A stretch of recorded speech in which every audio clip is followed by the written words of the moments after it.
Welcome you all. Today we are going to read about the elasticity. This is our fourth lecture on this topic.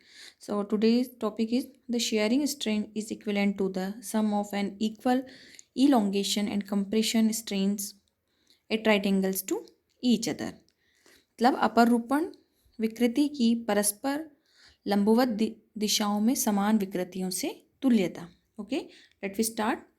Let we consider a cube of side length L whose front face is ABCD is showing in figure. Lower face CD is fixed and on applying a tangential force F on its upper face AB, the face ABCD is sheared to the position A dash B dash CD through an angle theta. Diagonal DB is elongated to DB dash and SE is shortened to A dash C.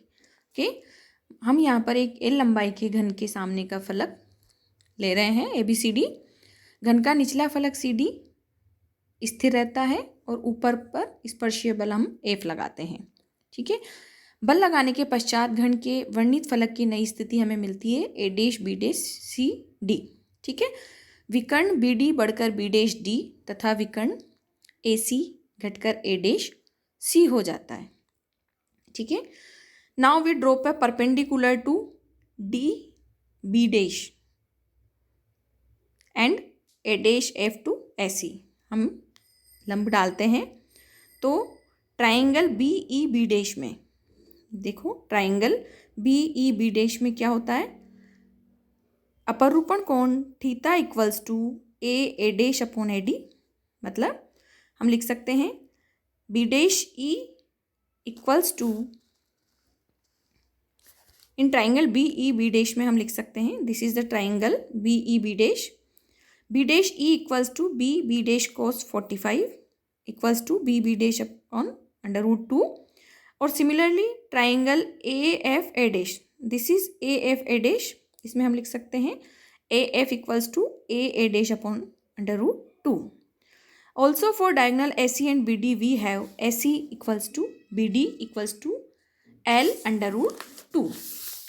ठीक है, और हमें पता है अपरूपण कोण ये shearing strain theta equals to A dash upon L equals to B dash upon L. Okay, now elongation strain along diagonal BD क्या है, BD इक्वल्स टू, मतलब DB के अनुदिश प्रसार विकृति है BD equals to B dash E upon BD equals to theta upon 2L. Similarly compression strain along diagonal AC के अनुदिश संकुचन विकृति क्या है हमारी, A dash upon 2L equals to theta by 2. ठीक है, thus the shearing strain is equivalent to the sum of an equal elongation and compression strains at right angles to each other. मतलब अपरूपण विकृति थीटा परस्पर लंबवत दिशा में समान प्रसार तथा संकुचन विकृतियों के योग के तुल्य होता है. ठीक है, the converse of above theorem is also true. The sum of equal elongation and compression strains acting simultaneously at right angles to each other is equal to the shearing strain. Now our next topic is relation between various elastic constant. विभिन्न प्रत्यास्थता नियतांकों में संबंध. Okay, first relation among K by sigma. Okay, let we consider a unit cube A B C D G H I J. This is the cube A B C D G H I J. Okay, मतलब एक घन है जिसकी भुजाएं एकांक लंबाई की है. Let force acts normally on all the faces of the cube. मतलब प्रत्येक फलक पर लंबवत व समान रूप से बाहर की ओर एक बल F कार्य करता है. The volume of the cube before applying force is equal to 1. मतलब घन का बल लगाने से पूर्व आयतन 1 है. And volume stress on cube equals to F upon A equals to F. घन में अभिलंब प्रतिबल है F upon A equals to F. Okay, Due to the stress F along x direction, increase in the length of the side of the cube along x-axis will be alpha F, and contraction in length of the sides of the cube along y and z axis will be alpha y. Alpha y and z will be beta F, where alpha the longitudinal strain per unit stress along the direction of force, and beta the lateral or transverse strain per unit stress in a direction perpendicular to the applied force. मतलब x दिशा में बल F के कारण core की लंबाई में वृद्धि alpha F, परंतु y तथा z दिशाओं में संकुचन बीटा F होगा। यहाँ पर प्रति एकांक लंबाई संकुचन बीटा है और बल के एकांक मान के लिए भुजा की एकांक लंबाई में वृद्धि का मान अल्फा है। The length of three sides AB, BC and BI of the cube after the application of stress are as follows. क्या है? Lx equals to 1 plus alpha F minus beta F minus beta F equals to 1 plus F alpha minus 2 beta. Similarly for Ly and Lz. So the volume of deformed cube, मतलब विकृत घन का आयतन क्या हो गया? Equals to Lx, Ly, Lz equals to 1 plus F alpha minus 2 beta whole cube. So we can write this 1 plus 3 F alpha minus 2 beta, मतलब alpha और बीटा बहुत ही छोटी है, अतः उच्च घात वाले पदों को नगण्य मानने पर। So change in volume equals to volume of deformed cube minus initial volume of the cube. So we get 1 plus 3F alpha minus 2 beta minus 1. So we get 3F alpha minus 2 beta. So volume strain आयतन विकृति equals to change in volume upon initial volume.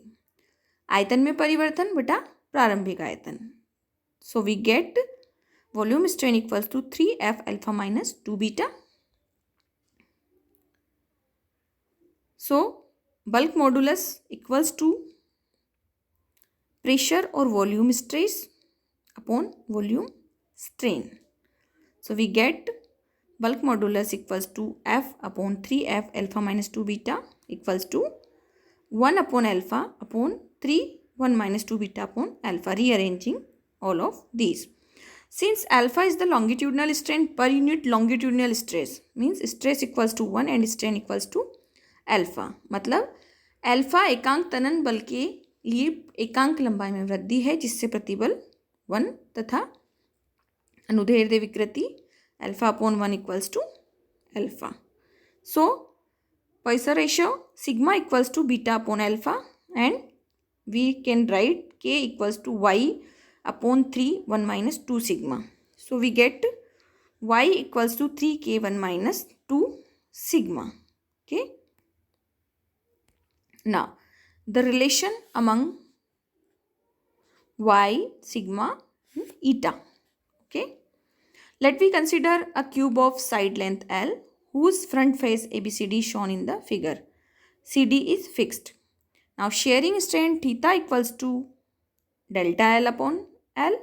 Shearing stress T equals to F upon L square. So, modulus of rigidity equals to T upon theta. Total elongation along DB equals to L the root 2 T alpha plus beta. मतलब DB के अनुदिश तनन प्रतिबल व AC के अनुदिश संकुचन प्रतिबल के कारण DB के अनुदिश कुल विस्तार हो गया हमारे पास में DB equals to L under root 2 T alpha plus beta. Now we drop a perpendicular A dash M. We are having perpendicular A dash M and BN. This is BN. From A dash and B on diagonal AC and DB respectively. So in triangle AM A dash. Triangle. This is the triangle AM A dash. क्या है त्रिभुज A M A dash में A M equals to A dash cos 45 equals to del L by root 2 और triangle B and B dash this is B and B dash हमारे पास है del L upon under root 2. So total elongation along the diagonal DB equals to delta L upon under root 2 or TL upon delta L equals to 1 upon 2 alpha plus beta on rearranging this equation. But TL upon delta L equals to T upon delta L upon L equals to T upon theta equals to this modulus of rigidity. So we get modulus of rigidity equals to 1 upon alpha upon 2 1 plus beta upon alpha. But we know young y equals to stress upon strain equals to 1 upon alpha and sigma equals to beta upon alpha. So on solving this we get the equation y equals to this. This is our relation. Okay. Thank you.